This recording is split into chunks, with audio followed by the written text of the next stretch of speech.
Petrol diesel விலை உயர்வு விலைவாசி உயர்வுக்கு வழிவகுக்கும் என்பதால் அதனை உடனடியாக திரும்பப் பெற வேண்டும் என்று பிரதமர் நரேந்திர மோடியை முதலமைச்சர் ஜெயலலிதா வலியுறுத்தியுள்ளார். இது தொடர்பாக அவர் வெளியிட்டுள்ள அறிக்கையில், முந்தைய மத்திய காங்கிரஸ் கூட்டணி அரசின் பொருளாதார கொள்கைகளை மாற்றி மக்களுக்கு நன்மை பயக்கும் புதிய கொள்கைகளை புதிய மத்திய அரசு விரைவில் அறிவிக்கும் என்று மக்கள் எண்ணிக்கொண்டுள்ள சூழ்நிலையில் பெட்ரோல் டீசல் விலை உயர்வு மக்களுக்கு ஏமாற்றம் அளிக்கிறது என்று தெரிவித்துள்ளார். மத்திய கிழக்கு நாடுகளில் ஏற்பட்டுள்ள தற்போதைய சூழ்நிலை தற்காலிகமானதுதான் என்று குறிப்பிட்டுள்ள ஜெயலலிதா, அதன் காரணமாகவே இந்திய ரூபாயின் மதிப்பு சற்று வீழ்ச்சியடைந்துள்ளது என்று கூறியுள்ளார். இந்த தற்காலிக காரணங்களுக்காக பெட்ரோல் விலையை உயர்த்தியுள்ளதை மத்திய அரசு மீண்டும் பரிசீலித்து விலை உயர்வை திரும்பப் பெற வேண்டும் என்று அவர் கேட்டுக்கொண்டுள்ளார்.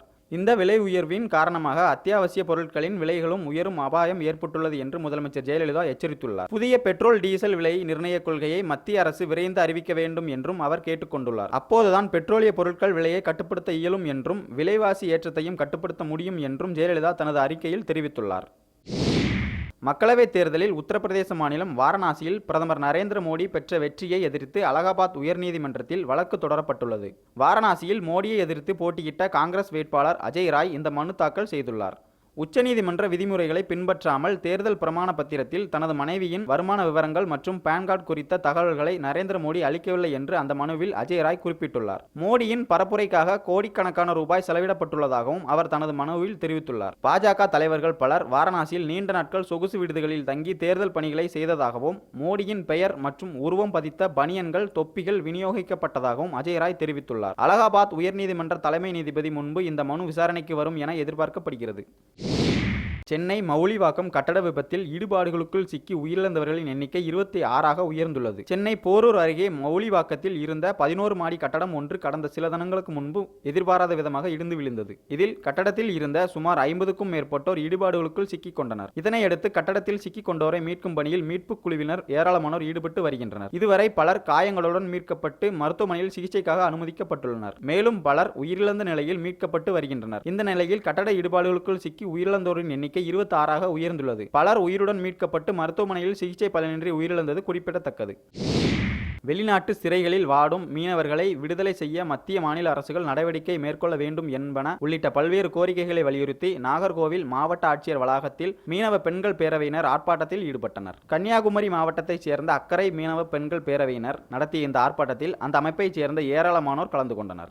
ஏஜென்ட்டுகளால் டூரிஸ்ட் விசா மூலம் பல்வேறு நாடுகளுக்கு ஏமாற்றி அனுப்பி வைக்கப்படும் மீனவர்கள் அங்கு கைதாகி சிறைகளில் வாடி வருவதாகவும் அவர்களை மீட்க நடவடிக்கை எடுக்க வேண்டும் என்றும் தனி பாதுகாப்பு திட்டங்களை அமல்படுத்த வேண்டும் என்பன உள்ளிட்ட பல்வேறு கோரிக்கைகள் வலியுறுத்தி பெண்கள் பேரவையினர் முழக்கமிட்டனர். இந்த போராட்டம் காரணமாக மாவட்ட ஆட்சியர் அலுவலக வளாகத்தில் பரபரப்பு ஏற்பட்டது. மதுரை அருகே பட்டப்பகலில் வீட்டின் பின்புற கதவை உடைத்து 28 சவரன் தங்க நகைகள் மற்றும் 3.5 லட்சம் ரூபாய் ரொக்கப்பணத்தை மர்ம நபர்கள் கொள்ளையடித்த சம்பவம் அப்பகுதியில் பெரும் பரபரப்பை ஏற்படுத்தியுள்ளது. மதுரை காஜிமார் தெருவைச் சேர்ந்த பாத்திமா தனது கணவர் இறந்துவிட்டதால் தாய் தந்தை வீட்டில் வசித்து வருகிறார். இந்த நிலையில் இவரது வீட்டில் ஆள் இல்லாத நேரத்தில் வீட்டின் பின்புற கதவை உடைத்து உள்ளே சென்ற மர்ம நபர்கள் பீரோவில் இருந்த சுமார் 28 சவரன் தங்க நகைகள் மற்றும் 3.5 லட்சம் ரூபாய் ரொக்கப்பணத்தை கொள்ளையடித்து சென்றுள்ளனர். இதனையடுத்து தகவல் அறிந்து சம்பவ இடத்திற்கு வந்த காவல்துறையினர் கொள்ளை குறித்து வழக்கு பதிவு செய்து மர்ம நபர்களை தீவிரமாக தேடி வருகின்றனர். பட்டப்பகலில் வீட்டின் கதவை உடைத்து தங்க நகைகள் மற்றும் ரொக்கப்பணம் கொள்ளையடிக்கப்பட்ட சம்பவத்தால் அப்பகுதியில் பெரும் பரபரப்பு ஏற்பட்டுள்ளது. திருவள்ளூர் அருகே குடிநீர் விநியோகம் முற்றிலும் நிறுத்தப்பட்டதை கண்டித்து அப்பகுதி மக்கள் ஏராளமானோர் மாவட்ட ஆட்சியர் அலுவலகத்தை முற்றுகையிட்டு ஆர்ப்பாட்டத்தில் ஈடுபட்டனர். திருவள்ளூர் மாவட்டம் நத்தம்மேடு பகுதியில் சுமார் 300க்கும் மேற்பட்ட குடும்பத்தினர் வசித்து வருகின்றனர். இப்பகுதியில் கடந்த ஒரு வார காலமாக குடிநீர் விநியோகம் முற்றிலும் நிறுத்தப்பட்டுள்ளதாக பொதுமக்கள் குற்றம் சாட்டியுள்ளனர். இதுகுறித்து புகார் அளித்தும் எந்த ஒரு நடவடிக்கையும் மேற்கொள்ளப்படவில்லை என்று கூறப்படுகிறது. இதனால் ஆத்திரமடைந்த பொதுமக்கள் ஏராளமானோர் காலி குடங்களுடன் மாவட்ட ஆட்சியர் அலுவலகத்தை முற்றுகையிட்டு ஆர்ப்பாட்டத்தில் ஈடுபட்டனர். இதனை அடுத்து புதிதாக ஆழ்துளை கிணறு அமைத்து தங்கள் பகுதியில் குடிநீர் தட்டுப்பாட்டை போக்க நடவடிக்கை மேற்கொள்ள வேண்டும் என்றும் வலியுறுத்தி மாவட்ட ஆட்சியரிடம் மனு அளித்தனர்.